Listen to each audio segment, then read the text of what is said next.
It's crazy. It's crazy. This election is crazy.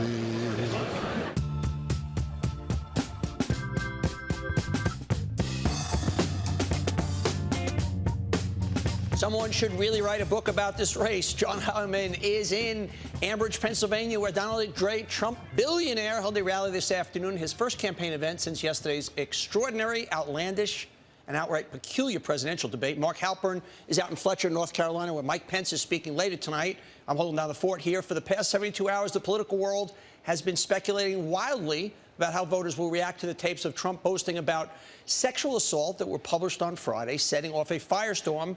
Today, we got an answer. A new NBC News Wall Street Journal national poll, which was in the field over the weekend, shows Hillary Clinton leading the race by double digits. In a four-way matchup, 46 to 35% among likely voters. Clinton was up by just 6 points in this poll just last month. In a two-way race, Clinton's lead extends to 14 percentage points, 52% to 38%. And once again, a CNN ORC poll of debate watchers has named Clinton the clear victor of last night's showdown in St. Louis. Trump, nonetheless, took his own Trumpian version of a victory lap here in Pennsylvania this afternoon, continuing his line of attack on Bill Clinton's history with women and Hillary Clinton's alleged complicity in it. Bill Clinton was the worst abuser of women ever to sit in the Oval Office. He was a predator. Hillary Clinton systematically attacked and discredited the victims of Bill Clinton's sexual harassment and assault. These things aren't written by the media, but they're true. Written by many books. These victims include names like Kathleen Willey, Juanita Broderick, Paula Jones, Connie Hamzy, Eileen Wellstone, Sandra Allen James, and Christy Zercha. And there are many, many more. Here in North Carolina, Mike Pence, after a weekend of wavering, or at least adopting a wait-and-see attitude, he made an unequivocal affirmation of his support for his running mate at a campaign event this afternoon in Charlotte. You know, it takes a big man to know when he's wrong and to admit it and to have the humility to apologize and be transparent and be vulnerable with people. And Donald Trump last night showed that he's a big man. As I said last weekend, I don't condone what was said, and I spoke out against it. But the other part of my faith is I believe in grace. I've received it. I believe in it. I believe in forgiveness. And we're called to forgive as we have been forgiven. And last night, my running mate, he showed the American people was in his heart. He showed humility to the American people. Also today, Hillary Clinton shared her assessment of Donald Trump's debate performance with a crowd of supporters in Detroit. Last night, when he was pressed about how he behaves, he just doubled down on his excuse that it's just locker room banter. Well, I'll tell you what. Women and men across America know that is just a really weak excuse for behaving badly and mistreating people. All right, so Mark, here I am in Pennsylvania with Donald Trump. There you are in North Carolina with Mike Pence. Now the debate is a little less than 24 hours in the rearview mirror. What do you think that Trump accomplished with his performance last night politically? Well, he stopped the talk completely, for the time being at least, of the notion that he should no longer be the Republican nominee. He stopped, as far as we can tell today, any Republicans saying they disendorse him. And he gave his own campaign team and core supporters, some members of the Republican National Committee, a shot in the arm of feeling like they're back with some momentum and with a chance to try to get back in this race. Right. I agree with all that. I mean, watching Trump here just now, he had a real spring in his step and was clearly very buoyant and feels was a bit of a high here. I'm not sure that he did anything to help his cause of winning the presidency. And We're going to talk a little bit more about that with this performance. The other thing he did last night, it's clear from this speech that he just gave at this rally, was he gave himself, he's gone now fully into the mode, as we heard in that sound, where Bill Clinton's past and Hillary Clinton's role in that past when it comes to women is going to be a big part of the campaign going forward, at least for the foreseeable future. He read that stuff off prompter here today, and I imagine we're going to hear a lot more about it. He waited till the very end of the speech and came in with it, read it with relish. The other strange thing about this performance here today that I'll just note is he started out by singing the praises of Ben Roethlisberger, sort of an odd thing to do when you've spent the last 3 days being accused of condoning and, in fact, bragging about sexual assault, to mention Ben Roethlisberger in a praising way, a guy who has himself been accused of sexual assault twice. Donnie, what do you think about the debate performance last night that Trump turned in? I think this election, as I said last week, ended Friday. I think what Trump did do for himself is post-election, after he loses, his 30 million followers for the new now Trump Revolutionary Network, or the Trump Revolutionary Party, will be ginned up. He did not move one voter into his column, not possibly. And everything that's going to be happening in this election, and we're going to talk about this a lot in the next segment, is going to be lensed through gender, and people were hearing that tape in their heads, and all he did was solidify his post-election business model, whether it be a network or a political party.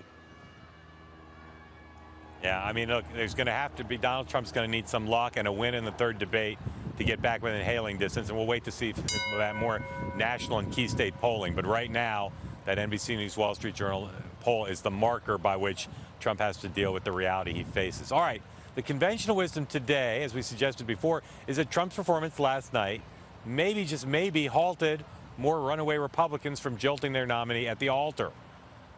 There have been, as we said, no new defections of people saying Trump should no longer be the nominee or people disendorsing Trump, but there was a key development today along these lines. Speaker of the House Paul Ryan held a conference call with congressional Republicans this morning. Ryan didn't rescind his endorsement of Trump, but he did make it clear that he will no longer campaign with or defend his party's standard bearer. Emphasizing the importance of keeping the House in Republican control, Ryan urged down-ballot GOP candidates to, quote, do what's best for you in your district. That caused the nominee, Donald Trump, to fire off this tweet, quote, Paul Ryan should spend more time on balancing the budget, jobs, and illegal immigration and not waste his time on fighting Republican nominee. So, John, how damaging to Trump's chances, to the extent you think he has a chance still, is what Ryan did, and the things we saw over the weekend of people disendorsing Trump and saying that he should step down?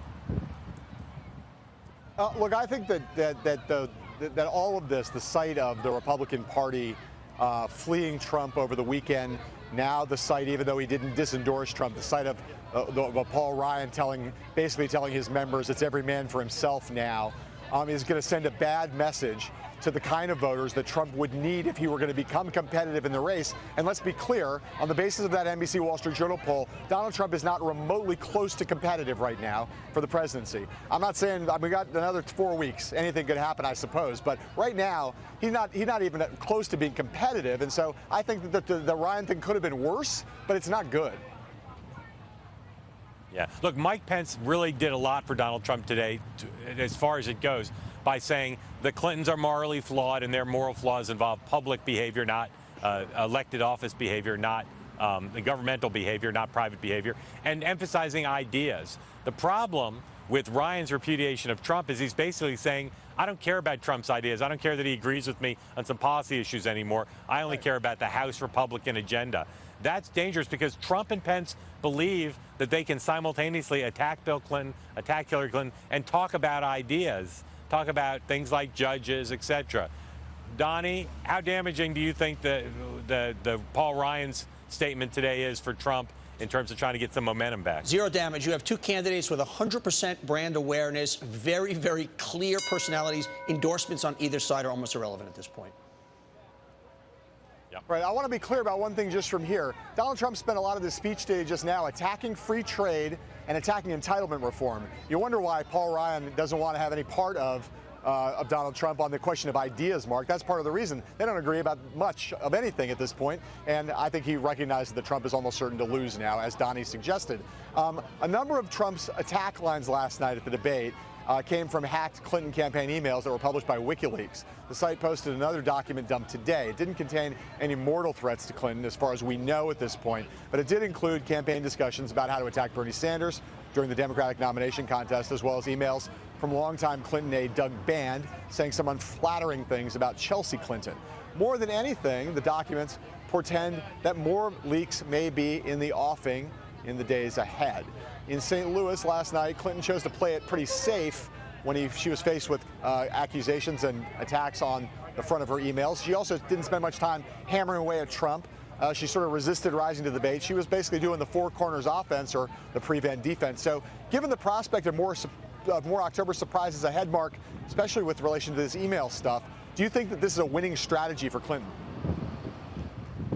Well, the bar is really high, because Clinton herself and her team work in a coordinated and well-trained practice in responding to disclosures and to October surprises. They're not in as much danger as Trump. Trump is susceptible to these things. The Clinton team knows how to deal with them. Hillary Clinton herself does. So I think playing it safe is probably the right thing for her to do. When she takes risks, she's not always the best performer. And like I said, I think it's going to take a big disclosure to be a problem. Donnie, do you think, sports metaphors come into politics all the time, do you think four corners offense, I say proudly here in the Tar Heel state, is the right move for Hillary Clinton, or does she need to keep taking chances to make sure she doesn't blow it? 100%. Let's say, and we're going to talk about this in the next minute, let's say she fired back at Trump about what she was saying about her husband. Well, then the story today would have been about that. The story needs to continue to be about Donald Trump and women. So what she needs to do is continue this rope-a-dope strategy. I think it was very deliberate that she did not respond, and I think that they want to run out the clock without seeming defensive, let Donald Trump continue to define this election. He's unelectable in his current form. Yep, and I can tell you what's going to happen. The closer we get to Election Day, the closer... Go ahead.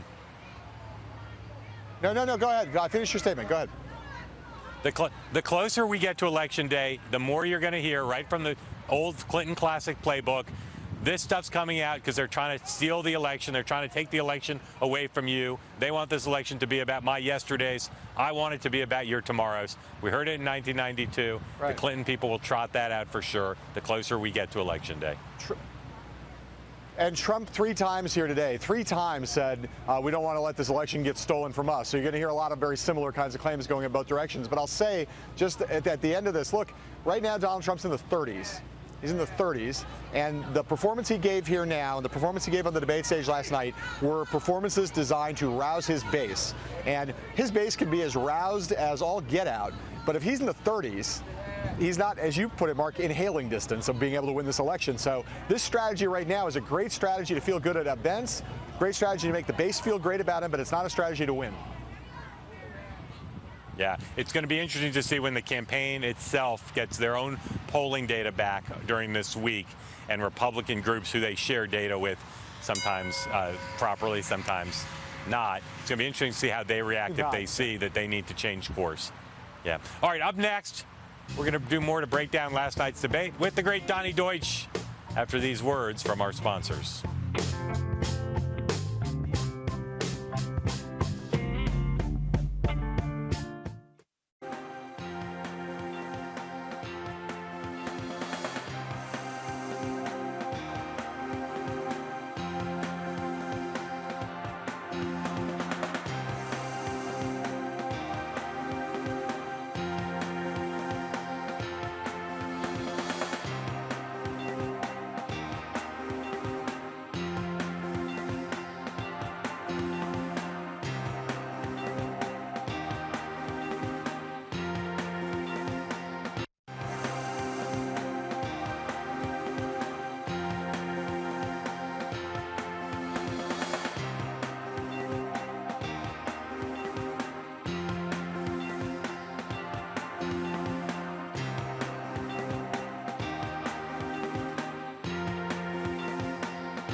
Welcome back. We've been going over the tape from last night's debate with our in-house WADR branding and image analyst. Of course, the great Donnie Joyce. He's still with us from our New York studio to break down some of the most memorable, powerful, and the outright bizarre moments from last night's debate. So, Donnie, start taking us through it. All right, Mark. I want to start with the times Trump launched direct attacks on Clinton during the debate, interrupting her at times and inserting a few off-the-cuff snipes that oozed with vitriol. Take a look. If I win, I am going to instruct my Attorney General to get a special prosecutor to look into your situation. It's just awfully good that someone with the temperament of Donald Trump is not in charge of the law in our country. Yeah, because you'd be in jail. And believe me, she has tremendous hate in her heart. Okay, let me frame everything. This is now about gender. This is not about politics. This is about gender. What people saw about Donald Trump on Friday informs everything. Now they saw a man, they heard a man as a sexual predator, as a sexual assaulter, whatever it is, and now on stage telling Hillary Clinton, I'm going to put her in jail, attack mode. And I think that continues a narrative that is just going to take him down the drain. It couldn't be any. Every woman not every woman, women in America were sitting there like this. Those things that they heard Friday did not go away at the debate. Mark, thoughts? My intuition's the same as yours. I want to wait for data and see. These are all obviously really complicated issues. I thought the fact that he denied the behavior and claimed it was basically just blustery talk only under repeated questioning from Anderson Cooper and hadn't done it previously, I think a lot of women are going to look at that and say, come on. This is year 60 of the feminist movement. They're not going backwards. Okay, moving on. The next thing I want to highlight is how Clinton, for the most part, chose not to take the bait, deflecting conflict instead of getting down in the mud with the Donald. Take a look. So much of what he's just said is not right, but he gets to run his campaign any way he chooses. He gets to decide what he wants to talk about. Instead of answering people's questions, talking about our agenda. When I hear something like that, I am reminded of what my friend Michelle Obama advised us all. When they go low, you go high. What about the other 15,000? Please allow her to respond. She didn't talk while you talked. Yes, that's true. I didn't. I didn't in the first debate, and I'm going to try not to in this debate because I'd like to get to the questions that the people have brought here tonight. Okay, Donald, I know you're into big diversion tonight, anything to avoid talking about your campaign and the way it's exploding and the way Republicans are leaving you. But let's at least focus on some of the issues that people care about tonight. Once again, lensed against Friday, I think Hillary Clinton made a decision, a very wise decision. I'm not going to be punching back. I'm not going to be the woman. I actually want to appear almost like a victim on stage. I think these things are related. The viewers do not take in, here's the debate, and here's the Billy Bush thing, and here's the this. It's all percolating at the same time. I think Hillary Clinton actually looked more empathetic than she ever did before. I think that was very deliberate for her to not be feisty, but almost have this man hovering at her and kind of just laying back. John, thoughts? Well, I thought that there were a couple moments, the Abraham Lincoln thing. There were a few things that she were some small missteps, but I think by and large you're right in the sense that if you're watching someone kind of self-immolate or watching someone dig a hole, and you just kind of the right strategy is to kind of let them keep digging, and I think she felt like in the first debate it really worked to bait Donald Trump. In this debate, he'd already kind of baited himself, in some ways, 10 years ago when he made the comments that became so damaging to him over the weekend. She didn't need to do a lot more than just let him play out the string. Okay, there were also some unforgettable visuals from the debate. Trump didn't seem to know what to do when he wasn't speaking, and there were times when he just hovered, I would say creepily, behind Clinton while she answered audience questions. And everyone was watching Bill Clinton's reaction as Trump rehashed decades-old claims of sexual misconduct against him as his accusers sat inside the debate hall. I thought the gymnastics of Trump were stunning, given the things I just mentioned. The fact that he was literally on her, you almost felt uncomfortable at home. So both from a verbal, strategic, and physical hovering, I'm going to use the word predatory again, I think women in America were going like this. I could not believe what I was seeing. Did either of you guys feel what I was feeling? Mark? Well, I think the director didn't do him any favors. The way they took that shot, I think, highlighted the kind of spatial relations way that was slightly distorted. I also think, I may be wrong about this, but my impression was most of the time when he was, quote unquote, hovering behind her, she had walked over basically into his space, and he just didn't walk away and clear the shot. But he didn't initiate that spatial relationship.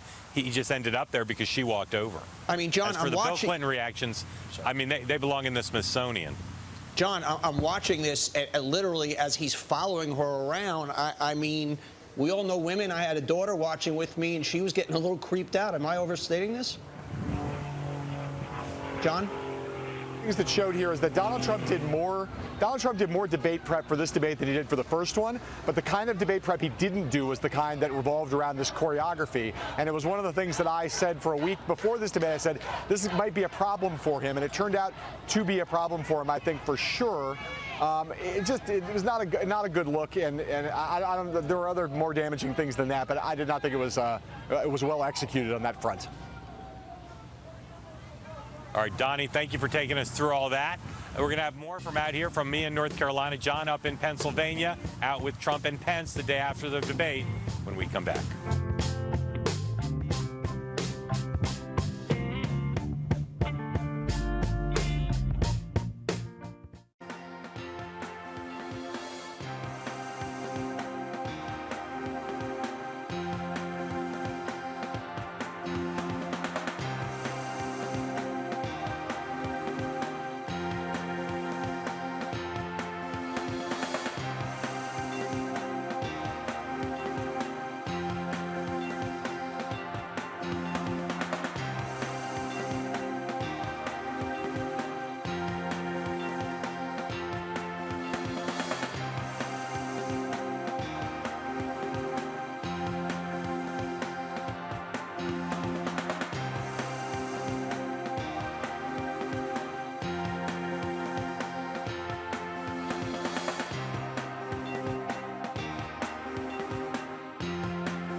Would you prefer if Mike Pence were at the top of the ticket instead of Donald Trump? No. No. No chance. Absolutely not.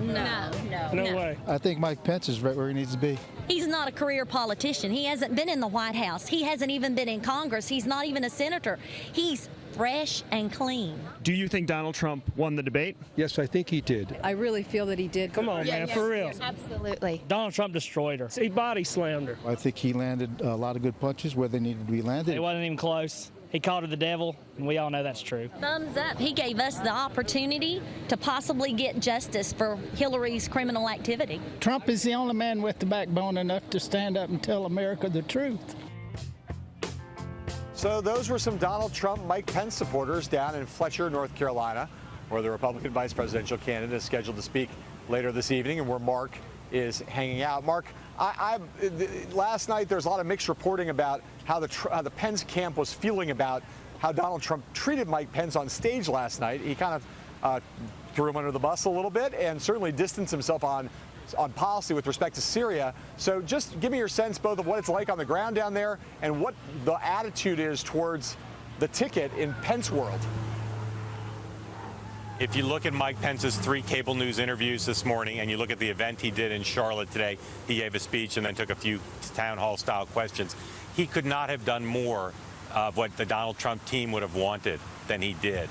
And again, this is after a weekend of public anguish. Forget the mixed reporting about what was going on behind the scenes. Publicly, he put out his statement saying, let's see what Donald Trump says about what this video, the Access Hollywood stuff at the debate. He satisfied him completely. Mike Pence basically said Donald Trump's a flawed human. Hillary Clinton is too. Her flaws relate to public life. Donald Trump's his private behavior. And then he ran through a litany of issues positions where he says Donald Trump would be better for America. In some ways, I think in the end, Pence's anguishing publicly over the weekend allowed him to be a stronger surrogate testifying on behalf of Donald Trump. He rated Trump's performance in the debate, I think, probably more than either of us would, in saying he was contrite, and that was a clean bill of health for Mike Pence for Donald Trump. Right. I still find it really strange Paul and Ryan Christian advisor conservative Dan Mike Pence. Senor. Up next, we'll be with Dan Right Senor after this.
What do you think was Trump's best moment in the debate last night? When he said she'd be in jail when he became president. You'd be in jail line was pretty funny. Because you'd be in jail. You'd be in jail.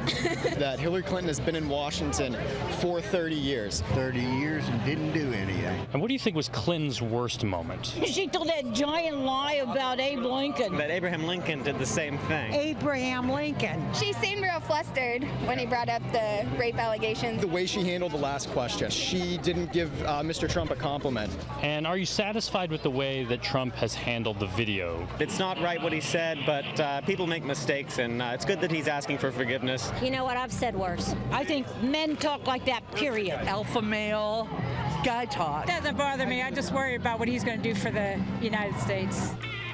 So those were some Trump supporters here in Ambridge, Pennsylvania for the rally that I just attended, expressing a pretty clear consensus about the highlights and lowlights from the debate last night. Joining us now from our New York studios, the one and only Dan Senor, former advisor to Mitt Romney and a current advisor to Paul Ryan. Dan, it's good that we have you here today, given that the speaker, informal but nevertheless an advisor, given that the speaker was in the news today. So Paul Ryan says to his members, he says, number one, I'm not going to retract my endorsement from Donald Trump, but I'm not going to defend him, not going to argue for him, not going to campaign for him, and you all basically should do whatever you need to do to save your skins. Tell us about the thinking that went into him coming to that place. Well, like many Republican leaders, the Speaker was pretty repulsed by what he heard from that audio recording over the weekend. And he felt that this was different than a lot of the things we've heard in the past. And so he had that reaction, that very strong reaction, and basically is saying, I don't want to be a part of the Trump presidential campaign. And that's sort of one equity. And he's got to balance that with another equity, which is that he's responsible for keeping the House Republican majority in majority position. In fact, it's the last check against if Hillary wins and wins big, which looks increasingly likely, then she's probably going to take the Senate with her. And the only thing standing between a Clinton presidency and Clinton overreach and some hope for normalcy is the House majority. And so he's telling his members, do what you got to do to help us preserve this majority. And those are the two equities he's balancing. So, Dan, if you're going to go that far, if you're going to say, I don't want to be part of the Trump campaign, I'm appalled by what has happened, I don't want to campaign for him, I won't defend him, and I won't say anything if all of you want to run away from him, why not go the last mile and say, I withdraw my endorsement? What's possibly holding Speaker Ryan back from going all the way? Well, look, this is my view. There are a lot of Republican voters in a lot of districts who are Trump diehards. They're going to be with Trump, through thick and thin. And I think there's a sense among some in the Republican leadership that if they are at war with Trump, along the lines that you just articulated, they are at war then with those Republican voters, those Trump voters. And in some cases, that could mean the difference between certain Republican members hanging on to their seats and not. And so I think Speaker Ryan felt like he made his point, right? He's done with Trump. He's done campaigning with him. He's done defending him. He's not going to appear with him. He's done. But he's not going to get into sort of an open warfare situation with Trump if it means risking Republicans being able to hang on to their majority, because it's the only thing they have to protect against a Clinton agenda. Dan, I want to try to understand what's going on from a sociological point of view. And I've asked you questions like this before in the context of people who have been never Trump and those who haven't. This weekend, you had a number of elected officials who were up in tough races who repudiated Trump, either said he shouldn't be the nominee or took back their endorsements. But then you had a few people like John Thune, number 3 Senate Republican, not up for re-election, who also said, Trump shouldn't be our nominee. What's causing some people to say that, and many other people who may be repulsed but aren't withdrawing their endorsement or questioning whether Trump should be the nominee? Look, I think that some people are just making a gut reaction. I haven't spoken to John Thune. I haven't spoken to Rob Portman over the weekend. I spoke to some other members, but I have not been in touch with either of them.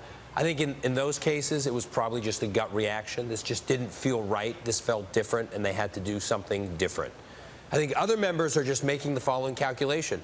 There are some Republican voters in my district or my state who are so repulsed by Trump in this election that there's a good chance they'll stay home. And if they stay home, that hurts the down ballot. There's another group of Republican voters that are so energized and loyal to Trump that if we go to war with Trump, they will take it out on us. So which pool is bigger? Which pool is more important? I think certain members of Congress are making that decision. As to what it means for the Republican Party, as all these folks are thinking it through, into the conservative movement, I mean, just consider this. Today, a couple of senior Republican political leaders were asked the question, is what Donald Trump said in that video, in that recording on the hot mic, talking about, forcibly grabbing a woman's genitals against her will, does that qualify as sexual assault? And you had actual Republican politicians saying they didn't know, or they couldn't comment on that. I mean, to me, this is like a Todd Aiken moment from 2012, where this is what our party has been reduced to. We've been reduced to senior leaders of our party actually not being able to say, yes, regardless of whether or not Trump did those things, what he said he did, the description of that act is sexual assault. And so it's just disheartening to watch Republican leaders from across the board here, being put in that situation. I mean, this is the carnage that Trump has left behind or will leave behind. Dan, real quick, just a few moments. Does Donald Trump have a chance to get over 45% of the popular vote, or do you think he's now got a ceiling because of the last couple weeks? I think he's got a ceiling, Mark. Look, I saw one poll that 1 in 4 Republicans think that Trump should not be the nominee. If you're 3-4 weeks out from Election Day and 1 in 4 of your voters don't even believe you should be the nominee, that's the new standard. The new standard heading into this debate was not, can Trump win the election?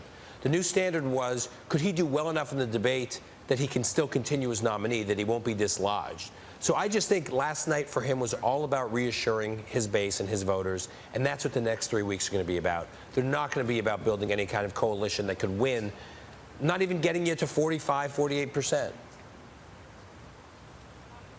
Dan, it looks to me like Donald Trump is doing exactly what you said, and also is going to be perfectly happy trying to take a lot of Republicans down with him, including, on the basis of his tweets today, maybe attempting to take Paul Ryan down as well. We'll see what happens with that. Thank you for coming on the show, and we'll be back with some campaign strategy talk after these words from our sponsors.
Welcome back. We are joined now in our New York studio by Democratic strategist Liz Smith, who was deputy campaign manager for Martin O'Malley's run for president this cycle, and also the director of rapid response for Barack Obama's re-election campaign in 2012. Also with us from Cambridge, Massachusetts, Republican strategist and former deputy campaign manager for Carly Fiorina this cycle, Sarah Isgur-Flores. Ladies, it's great to be with you. Sarah, I want to start with you. Tell me what your top line impressions were of the debate last night. So I do think that Trump stopped the bleeding. I think the problem is he'd already lost 6 pints of blood before the debate even started. The first 20 minutes were rough. It was kind of the flip of last time. I thought that he won the first 20 minutes last time, but lost the rest of the debate. This time, I think he lost the first 20 minutes, but actually did win the rest of that debate. The problem is it just didn't matter this time. This was his last chance to make a positive impression, to win over new voters. He left not changing the map, and that's the only goal he really had. And Sarah, you're saying it doesn't matter because he's dead politically. Is that your view? I mean, a lot of Republican strategists said he was dead when he was a dead man walking when he came onto the debate stage last night, and you know he's still a dead man walking, but he's a dead man. Is that right? Is that your view? I think that's right, and I think the Trump campaign must agree because this light it on fire strategy, it's certainly untested. Right. Okay. Liz, as you watched today and read about today, Paul Ryan talking to his members and saying the things that he said, no longer going to campaign with Donald Trump, not going to defend him, going to go do everything negative he could do shy of endorsing him, and then telling all of his members they could do whatever they want, they should save their skins. You looked at that and thought what with respect to Democratic prospects in the House and Senate? Wow. Well, I thought a lot of things. I think it's a very good sign for Democrats because it shows that they are concerned that he's going to be a big drag on the ticket. And look, to continue Sarah's metaphor, you know, I think at the end of the debate last night, he put on a tourniquet, stopped the bleeding, but Donald Trump ripped off that tourniquet today by starting this civil war with Paul Ryan. And I think we could see some of the bleeding and some of the loss of support start again now that he's started this divisive campaign. You know, it's almost like Donald Trump has decided, look, if I'm going to go down, I'm taking the rest of the party with me. And look, as a Democrat, I'm fine with that. And I think that the Clinton campaign should take advantage of that situation, turn their focus away from Donald Trump, and start campaigning with Democrats in close races where she can be a help, and make sure that they tie the Republican candidates to Donald Trump. And, you know, if she does that, there'll be more Democrats supporting her. There'll be more Democrats in Congress, more Democrats in the Senate, and more Democratic governors. And governors help determine the makeup of the congressional lines in 2022. I actually disagree with that. I think this is actually extremely bad for Hillary Clinton. You know, if you're a president who wants a mandate going into the White House, you want a strong opponent that you overcome and still win.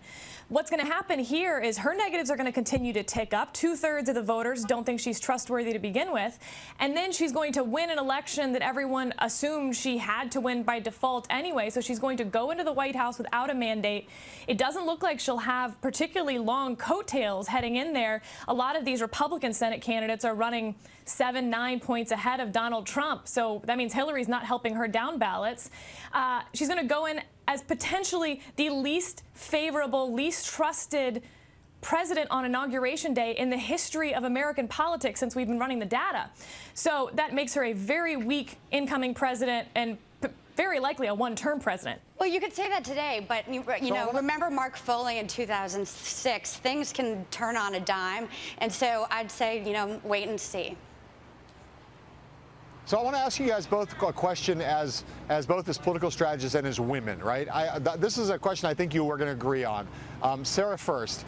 Putting aside the politics of it, were you offended by the tape that came out of Donald Trump, the hot mic tape that came out on Friday, and the things that he said?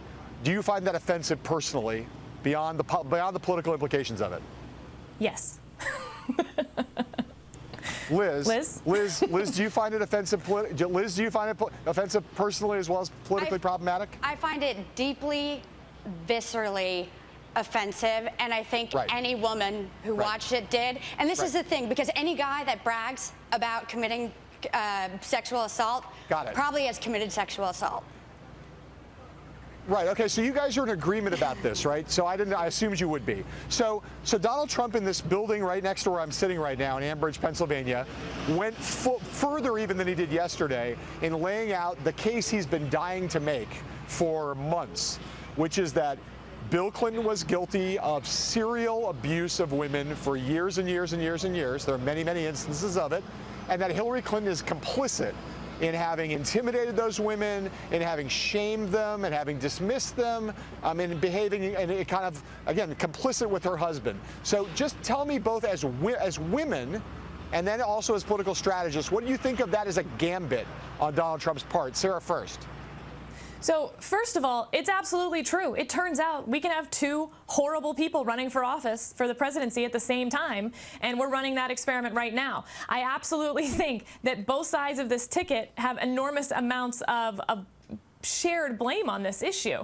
That being said, two wrongs don't make a right. Just because Bill Clinton did it doesn't excuse Donald Trump from doing it, and just because Hillary Clinton went after his accusers doesn't excuse Donald Trump from bragging about it. Do I think politically it works? We could have run that experiment with a different situation. Donald Trump already went into this video losing, and he needed to gain ground. He needed to change the conversation to do that. So I don't think we can know whether it would have been effective. It won't be effective now. Yeah, I got to agree. I don't think it's it's not an effective strategy at all. It's just going to make her seem more sympathetic and rally women of all political stripes to her side. And the only people I can see this appealing to is the, Clinton derangement syndrome wing of the Republican Party. And it is offensive to women that this idea that she should have to pay for her husband's sins. So I think it's a big tactical error on his part. But Liz, you would agree that if you found the video offensive from Donald Trump, you also found Bill Clinton's history offensive as well. Yes, but again, that's something we dealt with 20 years ago. And I'm not sitting here and I just referred to Bill Clinton's sins, but that was something we litigated 20 years ago. We've played it all out. We've had this discussion, and it has nothing to do with Hillary Clinton. Hillary Clinton is running. Bill Clinton is not on the ticket. Okay, Liz, Sarah, you guys are both fantastic, and we're really grateful for you being on the show. I really want to set up a block where I get the two of you on our set with Kellyanne Conway, and I want to hear you guys all discuss the same matter because I think it would be a fascinating discussion. She clearly disagrees with you guys, and so does Donald Trump, obviously. Thank you for doing the show. We'll check in next with a reporter who's covering Hillary Clinton herself on the campaign trail today when we come back.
Hillary Clinton was today in Detroit, Michigan, where she spoke at a voter registration event. MSNBC political correspondent Casey Hunt was there and joins us now from the Motor City. Casey, I know we had one Hillary Clinton who was on stage last night at the debate, a slightly different Hillary Clinton on stage today in Detroit. Tell us about the difference between those Hillary Clintons.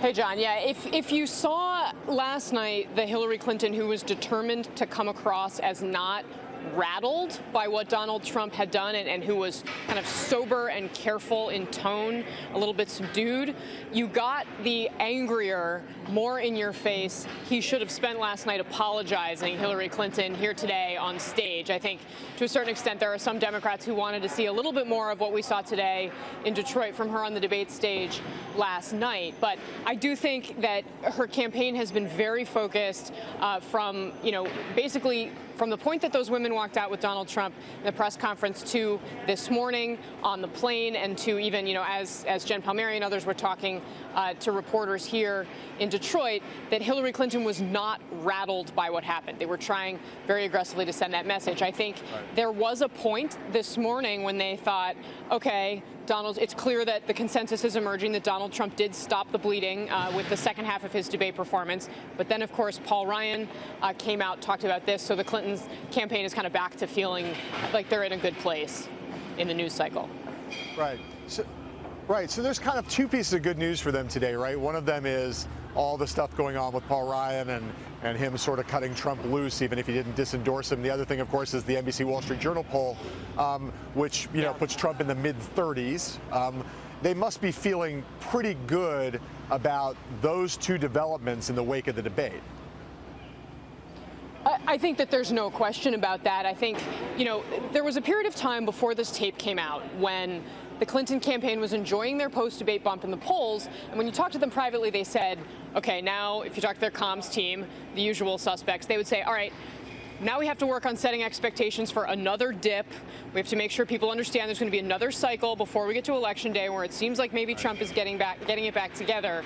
I think it's clear that, with this polling, things are very strongly moving in their direction to the point where I'm not sure that they feel like that's going to happen again. Now, of course, there is always a level of risk when the expectations and the gap in the polling is as high as it is. I think, they believe, that one source I talked to today believes that gap is not going to materialize to that degree on Election Day, or that, that's not where they expect it to land. But I do think, you were talking a little bit earlier with Liz Smith about down ballot races. I think they are at the point where they're going to get some pressure potentially from Democrats to do a little more than they're doing to help those candidates. I think that they're going to resist that pressure. I think they believe that the best thing they can do for their down ballot candidates is move those national numbers as far away as possible and kind of try to turn it into a wave. But I think they might get some pressure to act otherwise. So there's two other things that happened today that I think they might find a little daunting. One is here at Ambridge, Donald Trump really laying heavily into the notion that he's going to keep talking about Bill Clinton's sexual misconduct 20 years ago and Hillary Clinton's complicity in it. And then, of course, the WikiLeaks, another set of emails, John Podesta emails, get dropped. Which of those two are they more concerned about? Having to be fighting on the sexual front, or the possibility of some real surprise in the email document dumps? I think that the emails probably make them more nervous, simply because, you can't control what you don't know. And so it's unclear, what might be coming in those documents. I do think they feel like they've gotten some backup from the U.S. government and, this idea that Donald Trump has been told by the intelligence community that Russian hacking is behind some of this. So I think they can take some comfort in that. But I do think that is probably the more stressful thing. I think she has been dealing with Bill Clinton's sexual past for the entirety of her time in public life. And I also think that they feel like it generated, you saw this in a lot of the polling around her popularity numbers when she was First Lady, that when this was at the forefront, people were more sympathetic to her. And I'm not sure that that's how it's going to play out necessarily with her as the person on the top of the ticket, but it's certainly possible. All right, Casey, you're great. Thank you for doing the show today. We'll have you back real soon, and we'll also have all of you back real soon.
You can find more coverage of Donald Trump, Hillary Clinton, and this entire wackadoodle presidential campaign on BloombergPolitics.com right now. Coming up on Bloomberg Technology, Twitter, we love Twitter, the co-founder, Biz Stone. From Ambridge, Pennsylvania, to all of you, wherever you happen to be, I say on behalf of myself, Mark Halper, Donnie Deutsch, and everybody else, sayonara.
I'm Mark Crumpton. You're watching Bloomberg Technology. Let's get a check of first word news. UN Secretary General Ban Ki-moon today criticized a suspected Saudi-led airstrike in Yemen that killed at least 140 people in a funeral hall over the weekend.